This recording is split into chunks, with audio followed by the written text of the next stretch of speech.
जय हिंद दोस्तों। आज क्लास 10 का ज्योग्राफी का दूसरा क्लास होगा। आज क्लास कौन सा होगा? दूसरा क्लास होगा। पहला क्लास में हम लोग देखे थे प्राकृतिक संसाधन के बारे में सिर्फ पढ़े थे। पहला क्लास में हम लोग संसाधन के बारे में पढ़े थे कि संसाधन क्या क्या होता है, किस प्रकार से मानो उसको यूज में प्रयोग में किया जाता है। तो पहला क्लास में हम लोग देख लिए थे।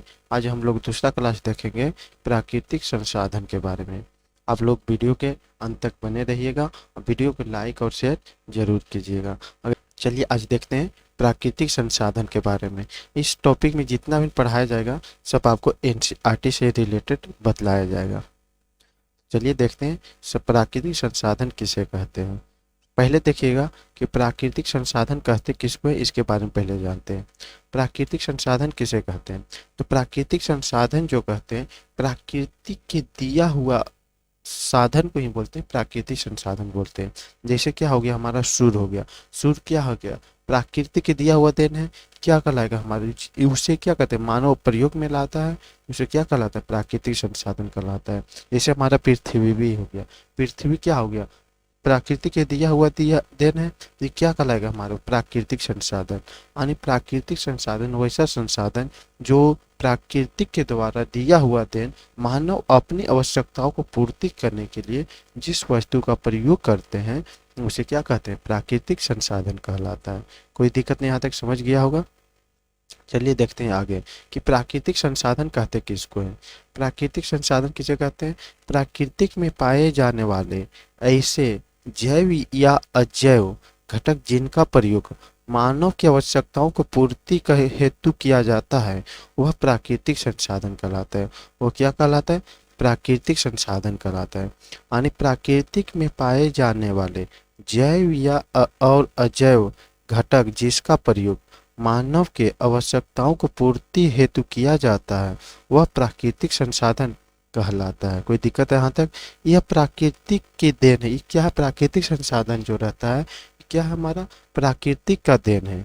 जब तक प्राकृतिक संसाधन का अस्तित्व पृथ्वी में मौजूद है तब तक ही मानव का अस्तित्व क्या हमारा पृथ्वी तक मौजूद है। अगर प्राकृतिक संसाधन अगर नहीं रहेगा तो मानव पृथ्वी पर जीवित नहीं रह पाएगा। प्राकृतिक संसाधन का होना क्या हमारा बहुत जरूरी है, क्योंकि इस संसाधन की प्राप्ति हमें पृथ्वी से होता है। प्राकृतिक संसाधन की प्राप्ति लगभग आपको कहाँ से होता है? पृथ्वी से होता है। इसलिए पृथ्वी संसाधन भी कहा जाता है। पृथ्वी इसे इसलिए इन्हें क्या कहा जाता है? पृथ्वी संसाधन भी कहा जाता है। प्राकृतिक संसाधन को क्या कहा जाता है? पृथ्वी संसाधन भी कहा जाता है। कोई दिक्कत नहीं, यहाँ तक समझ गया होगा। आगे देखिएगा इसमें आगे जो है हमारा पृथ्वी के 3 भागों में बांटा गया। पृथ्वी कितने भाग में बांटा गया? भौतिक स्वरूप के आधार पर पृथ्वी को 3 भागों में बांटा गया है। पहला है पर्वतीय क्षेत्र में, मैदानी क्षेत्र में और पठारी क्षेत्र में। पर्वतीय क्षेत्र में लगभग आपको 30% भाग मिलेगा। मैदानी क्षेत्र में लगभग आपको 43% भाग मिलेगा। पठारी क्षेत्र में लगभग आपको 27% भाग मिलेगा। यह क्या कहलाता है? आपको 3 भागों में बांटा गया है। आगे देखिएगा मृदा क्या है। आगे क्या है हमारा? मृदा क्या है इसके देखिएगा। मृदा एक प्राकृतिक संसाधन। मृदा क्या हमारा? एक प्राकृतिक संसाधन है। इसमें कई प्रकार के पोषक तत्व पाए जाते हैं। मृदा एक प्राकृतिक संसाधन है जो कि क्या क्या पाया जाता है? कई प्रकार के पोषक तत्व पाया जाता है। जैसे हो गया ऑक्सीजन हो गया, नाइट्रोजन हो गया, फास्फोरस हो गया, पोटेशियम हो गया तथा खनिज आदि। मृदा जीव के आधार माना जाता है। मृदा क्या माना जाता है? जीवों का आधार माना जाता है। ये सब तत्व जो रहता है हमारा मृदा में पाया जाता है। कोई दिक्कत नहीं। मानव अपनी जीविका चलाने के लिए मृदा पर आश्रित रहते हैं। मानव अपनी जीविका चलाने के लिए किस पर आश्रित रहते हैं? तो जीविका पर मृदा पर आश्रित रहते हैं। अगर मृदा की फसल अधिक होगा तो मानव अधिक से अधिक पोषण कर पाएगा। अगर मृदा की फसल कम होगा तो मानव कम से कम पोषण कर पाता है। इसलिए मानव जो जीविका चलाने के लिए किस पे आश्रित रहता है? पृथ्वी पे रहता है। क्योंकि मानव को आवश्यकता यानी भोजन ग्रहण करने के लिए सब लगभग आपको पृथ्वी के भूभाग पर ही क्या बनाया जाता है, उपजाया जाता है। तभी जाकर के मानव भोजन अपना कर पाता है। कोई दिक्कत नहीं यहाँ तक। आगे देखिएगा मृदा किसे कहते हैं। आगे क्या हमारा मृदा किसे कहते हैं? तो मृदा किसे कहते हैं? पृथ्वी की ऊपरी सतह पर, पृथ्वी की ऊपरी सतह पर मोटे, मध्य और बाहरी कार्बनिक तथा अकार्बनिक मिश्रण को क्या कहते हैं? मृदा कहते हैं।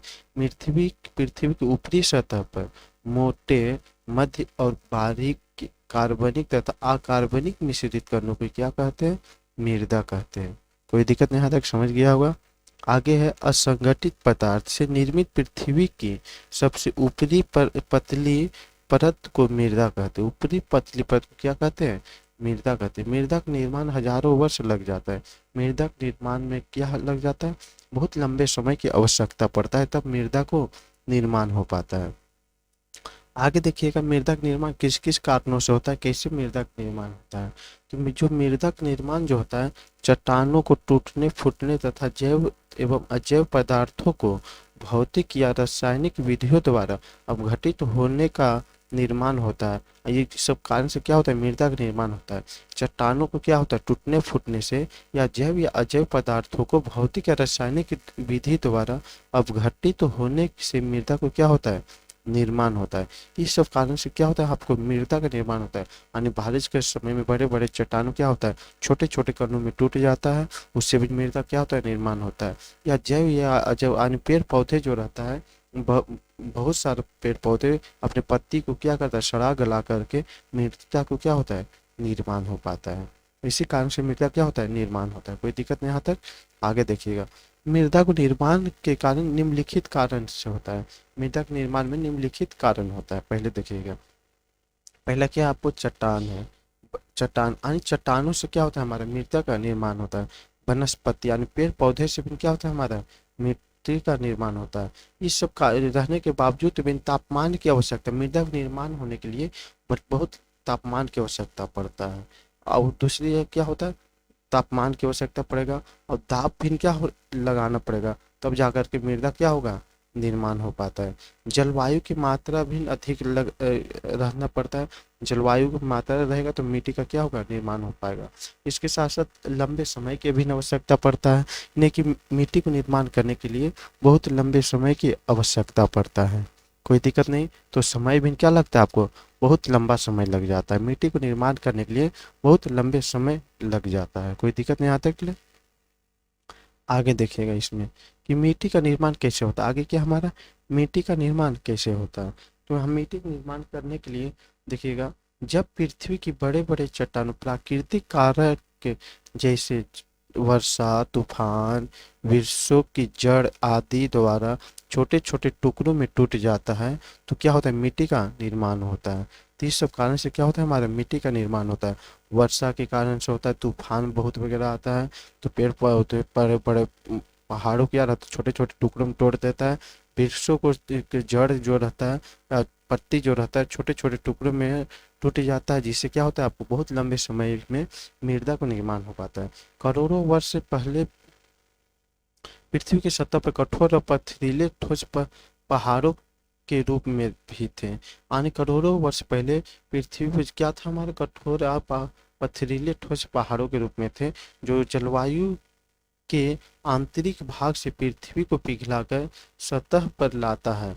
जैसे जैसे समय बीतता गया, चट्टानों टूटना फूटना, भूकंप अथवा भूचाल से छोटे छोटे पत्थर में टूट गया। इसी प्रकार बड़े चट्टानों सूर्य, जल, वायु, हिमखंड, वृक्षों की जड़, भूकंप आदि के द्वारा छोटे छोटे टुकड़ों में टूट गया। यह प्राकृतिक बहुत धीमी और निरंतर चलता रहा। यही पत्थर धीरे धीरे मिट्टी को क्या कर लिया? परिवर्तित ले लिया। यह धीरे धीरे क्या कर लिया? मिट्टी को परिवर्तित ले लिया। तो मिट्टी को निर्माण करने के लिए बहुत सारा लंबे समय की आवश्यकता पड़ जाता है। पहाड़ों से टूटने फूटने से हो जाता है, चट्टानों के टूटने फूटने से हो जाता है, पेड़ पौधे को सड़ने गलने से मिट्टी को क्या हो जाता है? निर्माण हो जाता है। बहुत साल पहले पृथ्वी पे क्या था? हमारा बहुत सारा पर्वत था, उसके धीरे धीरे टूटते फूटते हमारा क्या ले लिया? यह मिट्टी का रूप ले लिया है। आगे देख लीजिएगा कि मिट्टी का अनुसंधान केंद्र कहाँ बनाया गया? भोपाल में बनाया गया। इसको हमेशा ऑब्जेक्टिव पूछते रहता है कि मिट्टी का अनुसंधान केंद्र कहाँ है, तो भोपाल में बनाया गया है। यहाँ आपको मिट्टी को जांच वगैरह किया जाता है और मिट्टी में जो क्षारीयता रहता है, जो क्या रहता है, अम्लीयता जो रहता, उस मिट्टी को जांच करके उसमें किस फसल को उपजाया जाता है, उसको उर्वरक शक्ति बनाने के लिए किस चीज़ की आवश्यकता पड़ता है, तो यहाँ जांच करके क्या किया जाता है, बतलाया जाता है। और उसमें अधिक से अधिक फसल उपजाने के लिए उसमें क्या किया जाता है, केमिकल वगैरह डाल करके अधिक फसल को उपजा बढ़ाया जाता है। तो मिट्टी का अनुसंधान केंद्र कहाँ बना गया, तो भोपाल में बनाया गया। कोई दिक्कत नहीं आई, यहाँ तक समझ गए होंगे। आगे देखिएगा, भारत में जो मिट्टी है मुख्यतः 6 प्रकार की पाया जाता है। भारत में मिट्टी कितने प्रकार की पाया जाता है, तो भारत में मिट्टी 6 प्रकार की पाया जाता है। जलोढ़ मिट्टी, काला मिट्टी, लाल मिट्टी, लेटेराइट मिट्टी, मरुस्थलीय मिट्टी, पर्वतीय मिट्टी। भारत में मिट्टी कितने प्रकार पाया जाता है, 6 प्रकार की। जलोढ़ मिट्टी, काली मिट्टी, लाल मिट्टी, लेटेराइट मिट्टी, मरुस्थलीय मिट्टी, पर्वतीय मिट्टी। तो ये 6 प्रकार की मिट्टियाँ कहाँ पाई जाती हैं, भारत में पाई जाती हैं। तो ये 6 प्रकार की मिट्टी भारत में लगभग पाई जाती हैं। सभी को मिट्टियों को क्या करेंगे, अलग अलग करके देखेंगे।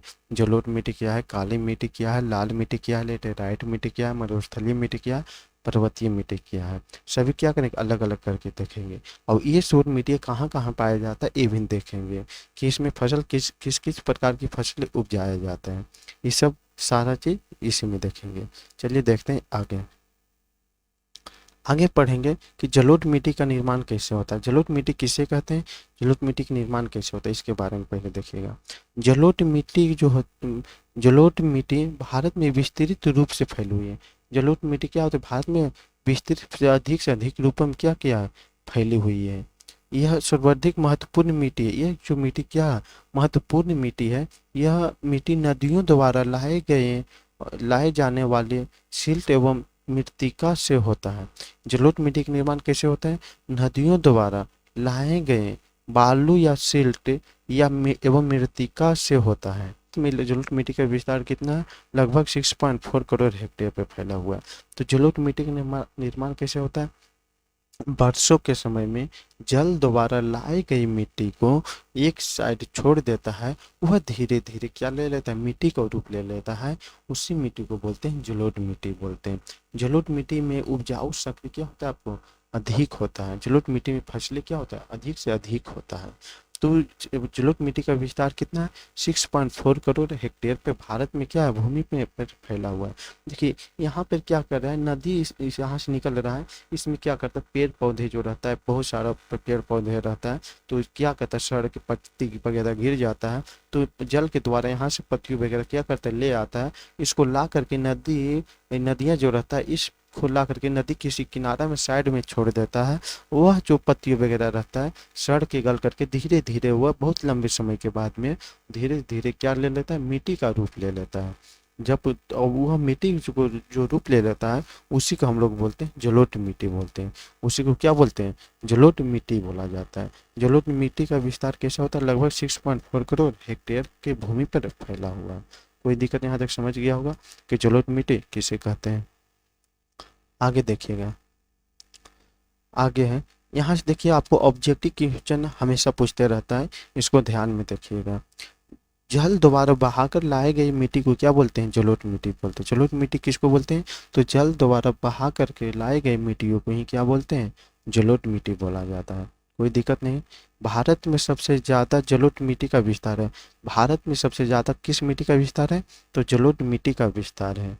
जलोढ़ मिट्टी का विस्तार पंजाब में, हरियाणा में, उत्तर प्रदेश में, बिहार में, पश्चिम बंगाल में और असम में राज्यों में पाया जाता है। जलोढ़ मिट्टी का विस्तार सबसे ज़्यादा कहाँ मिलता है, पंजाब में, हरियाणा में, उत्तर प्रदेश में, बिहार में, पश्चिम बंगाल में, असम में राज्यों में क्या मिलता है, जलोढ़ मिट्टी का विस्तार ज़्यादा मिलता है।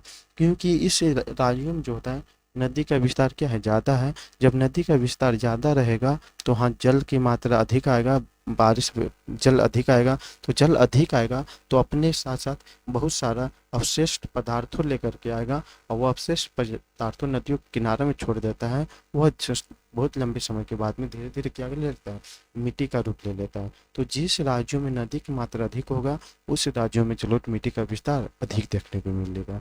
कोई दिक्कत नहीं। जलोढ़ मिट्टी में जो रहता है, उपजाए जाने वाले फसलों जो रहता है, सबसे ज़्यादा चावल, गेहूँ, मक्का, गन्ना, इस सब फसलों क्या होता है जलोढ़ मिट्टी में अधिक से अधिक उपजाया जाता है। जलोढ़ मिट्टी का रंग कैसा होता है? तो भूरा रंग का होता है। जलोढ़ मिट्टी का रंग कैसा होता है? तो भूरा रंग का होता है। कोई दिक्कत नहीं, यहाँ तक समझ गया होगा, याद रखना। मिट्टी का अध्ययन कहा जाता है, पोडोलॉजी कहा जाता है। मिट्टी का अध्ययन को क्या कहा जाता है? पोडोलॉजी कहा जाता है। मिट्टी को अध्ययन को क्या कहते हैं? पोडोलॉजी कहते हैं। यहाँ से आपको ऑब्जेक्टिव हमेशा पूछते रहता है, इसको आप लोग ध्यान में रखिएगा जरूरी। यहाँ तक देखे लिए होंगे कि भारत जल द्वारा बहा करके लाए गए मिट्टी को क्या बोलते हैं?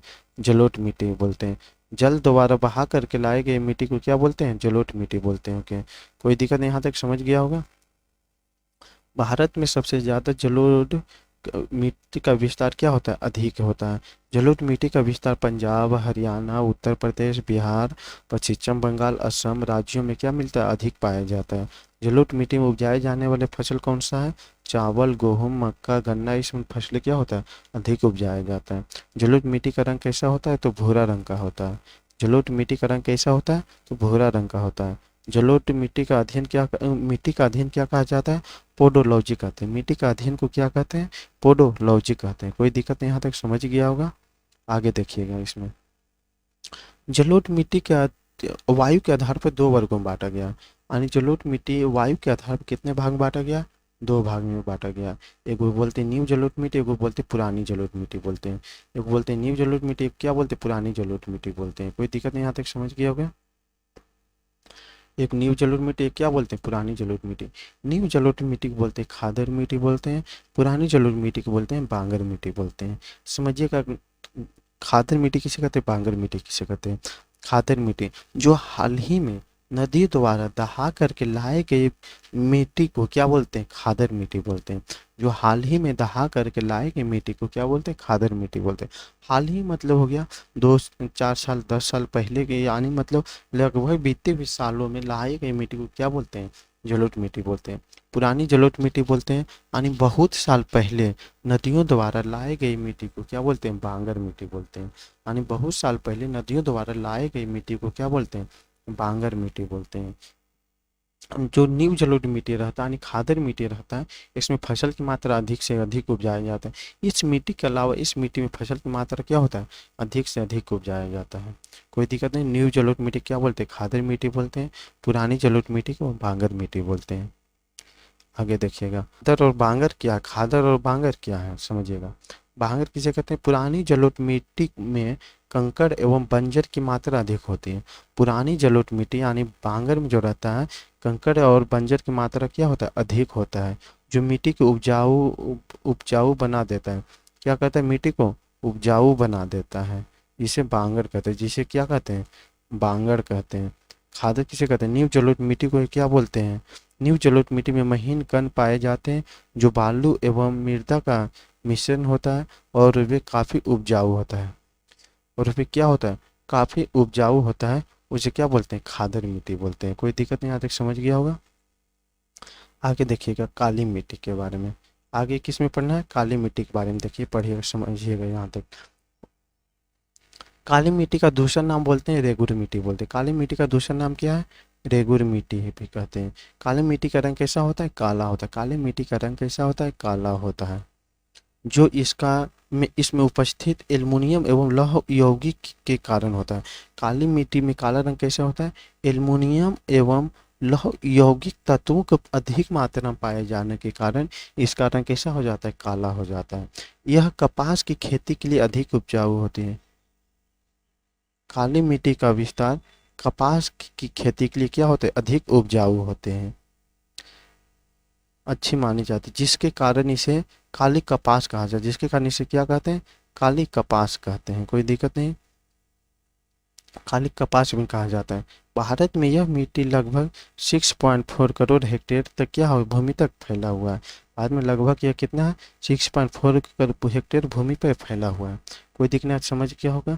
काली मिट्टी का दूसरा नाम क्या है हमारा? रेगुर मिट्टी कहते हैं। काली मिट्टी का रंग कैसा होता है? काला होता है। काला होता है।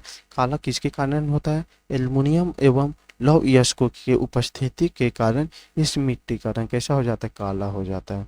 यह मिट्टी में कपास की खेती अधिक होती है। काली मिट्टी में कपास की खेती क्या होती है? अधिक होती है, जिसके कारण इसे काली कपास भी कहा जाता है, जिसके कारण इसे क्या कहते हैं, काली कपास भी कहा जाता है। कोई दिक्कत नहीं। भारत में यह इसका मिट्टी का विस्तार लगभग कितना होता है, 6.4 करोड़ हेक्टेयर भूमि तक यह है हमारा फैला हुआ है। और काली मिट्टी का विस्तार लगभग कितना है, 6.4 करोड़ हेक्टेयर तक क्या है हमारा फैला हुआ है। कोई दिक्कत नहीं, यहाँ तक समझ गया होगा। यहाँ से देखिए आपको ऑब्जेक्टिव में हमेशा आपको पूछते रहता है, इसको ध्यान में रखिएगा। काली मृदा का निर्माण जलवायु से ज्वालामुखी से निकलने वाले लावा से होता है। काली मिट्टी का निर्माण किससे होता है, ज्वालामुखी से निकलने वाले लावा से क्या होता है, काली मिट्टी का निर्माण होता है।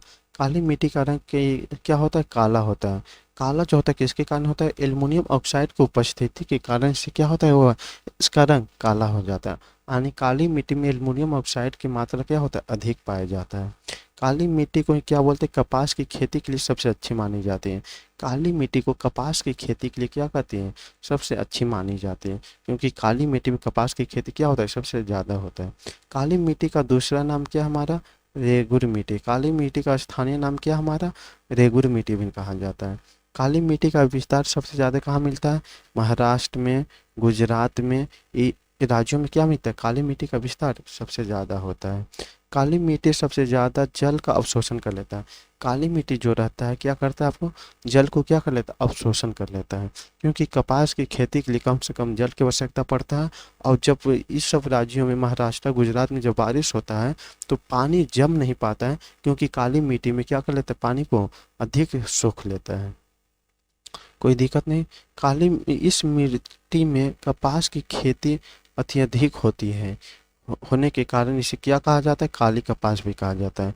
काली मिट्टी में अधिक कपास की खेती होने के कारण इसे क्या कहा जाता है, काली कपास भी मृदा कहा जाता है। क्या मृदा कहा जाता है, काली कपास मृदा कहा जाता है। क्यों कहा जाता है, क्योंकि इसमें कपास की मृदा क्या होता है, अधिक से अधिक होता है। कोई दिक्कत नहीं, यहाँ तक समझ गया होगा आप लोग, यहाँ तक समझ गया होगा। यहाँ तक किसी प्रकार की समस्या नहीं होगा, किसी प्रकार की दिक्कत नहीं होगा।